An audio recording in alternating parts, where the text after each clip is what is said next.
Hello બાળ મિત્રો, નમસ્કાર. મારી યુટ્યુબ ચેનલમાં તમારું સ્વાગત છે. આજે હું તમને નવોદય વિદ્યાલય પ્રવેશ પરીક્ષામાં પૂછાય તે વિભાગ 3 કે જે ગુજરાતી ભાષાનો હોય છે અને તેમાં અલગ અલગ 4 ફકરા પૂછાતા હોય અને 20 માર્કના 20 પ્રશ્ન હોય અને 25 માર્ક તેના હોય છે. તો તે 25 માર્ક તમને મળી રહે તે માટે હું તમને અલગ અલગ ફકરા આપતી રહીશ અને કેવી રીતે જવાબ પસંદ કરવા, કેવી રીતે જવાબ શોધવા તે પણ તમને શીખવીશ. આગળ પણ મેં તમને વિડીયો મૂક્યા ને તેમાં પણ મેં તમને ઘણી બધી એ બાબતે સમજ આપી. વિડીયો બહુ લાંબો ન થઈ જાય એટલા માટે દર વખતે એકને એક વાત આપણે કરીશું નહીં. અને આ ફકરા નંબર 7 છે અને હું તમને સમજાવીશ. હેમા પોતાની પથારીમાં આડી પડીને પોતાના ઓરડાની છત પર લાગેલા તારાઓને એકી ટસે જોઈ રહી હતી. તે બેચેન હતી કારણ કે કોઈ પણ વસ્ત્ર તેના પર બંધ બેસતું ન હતું. તેણે તેઓને એક એક કરી ફરી પહેર્યા, પરંતુ તે યા તો ખૂબ જ તંગ હતા યા નાના. એક કબાટ વસ્ત્રો એટલે કે કપડાથી ભરેલું હતું, પરંતુ તે તેમાંથી એક પણ પહેરી શકી ન હતી. ત્યારે તેને એક વિચાર આવ્યો. તેની આંખોમાં ચમક આવી ગઈ. તે માતાના ઓરડા તરફ દોડી ગઈ. તેણે કહ્યું, માં, મારે નવા કપડાં એટલે કે વસ્ત્ર જોઈએ. પરંતુ જ્યારે હું મારા જૂના કપડાં એટલે કે વસ્ત્રોનું દાન કરું. હવે વધુ કપડાં વસ્ત્રો સંગ્રહ કરવાની જરૂર નથી. તેની માતા મલકાઈ અને તેને ભેટી ગળે લગાડી. તેની દીકરી દયાળુ હતી. તમે જોશો ને તો આ ફકરામાં એક દીકરીની માતાની વાત ચાલે છે અને કપડા બાબતે છે, બરાબર. તો હવે તેના આધારે આપણે નીચેના પ્રશ્નોના જવાબ શોધીએ. પહેલો પ્રશ્ન, હેમા પોતાની પથારીમાં આડી પડી હતી કારણ કે અહીંયા તમને પૂછાણું કે હેમા પોતાની પથારીમાં આડી પડી. તમે આગળ પહેલેથી વાંચતા જશો ને તો તમને એમ થશે કે એ તો આકાશમાં એ થાકી ગયા છે કદાચ, એવું લાગે. તારાઓ જોવાનું એને અહીંયા આપણે પહેલાં જોઈએ કે ટમટમ તારા જોતી હતી, તો એવું પણ આપણને લાગે કે આ તો તારા જોવા માટે. પણ એ પણ બી પણ જવાબ ન આવે. થાકી ગઈ હતી, ના, એવું પણ નહોતું. આળસુ છોકરી, આળસુ તો તે હતી જ નહીં, બરાબર. તો તે વિચારી રહી હતી કે શું પહેરવું જોઈએ, કેમ કે એને કપડાં ઘણા બધા હતા.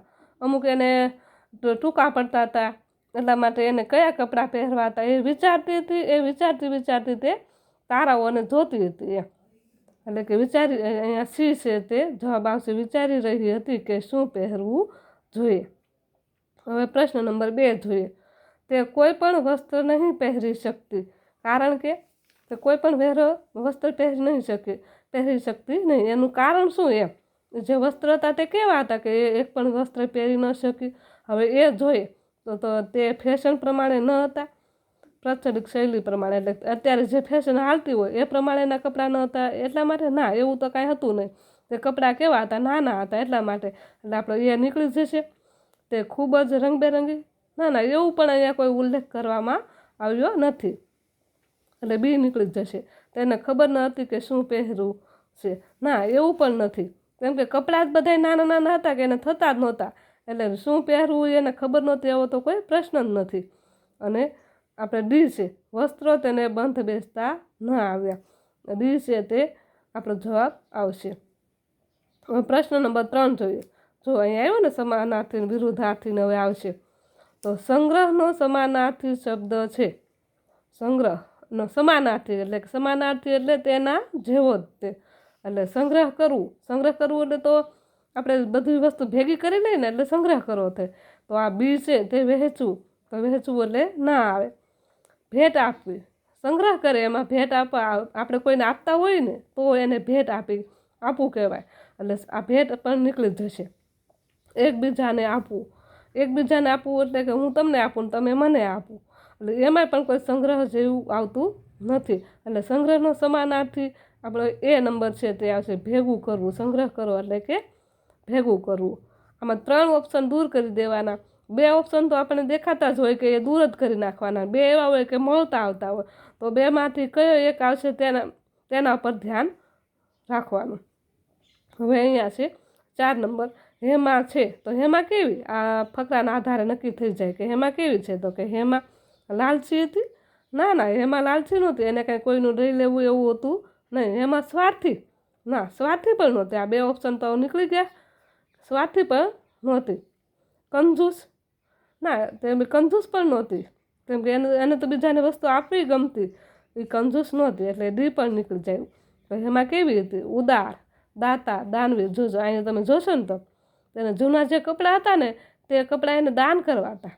તેના આધારથી નક્કી થઈ જાય ને તે કેવી હતી? તો કે ઉદાર હતી, દાતા, દાનવીર હતી. હવે પ્રશ્ન નંબર 5 જોઈએ. દાન કરવુંનો વિરુદ્ધાર્થી શબ્દ. અહીંયા હતો ને તે સમાનાર્થી. સમાનાર્થી એટલે તેના જેવો, પણ અહીંયા દાન કરવું, કોઈને આપતા હોય ને એટલે દાન કરવું થાય, તો એનો વિરોધી શબ્દ. હવે અહીંયા તો લેવાની વાત થશે, એટલે આપવું એ દાન કરવુંનું આપવું એ તો સમાનાર્થી થાય છે, એટલે એ નીકળી જાય. વહેંચવું એટલે કોઈને આપણે કોઈ વસ્તુ વેચતા હોય ને, એટલે દુકાનમાંથી વેચવું નહીં, પણ આમાં આપણે કોઈ વેચવાની વાત હોય ને, જે કંઈ આપતા હોય ને એ થાય. એટલે દાન કરવું, આપવું, વેચવું એ તો ત્રણ શબ્દ સમાનાર્થી, એટલે આ બંને તો ઓપ્શન દૂર થઈ ગયા.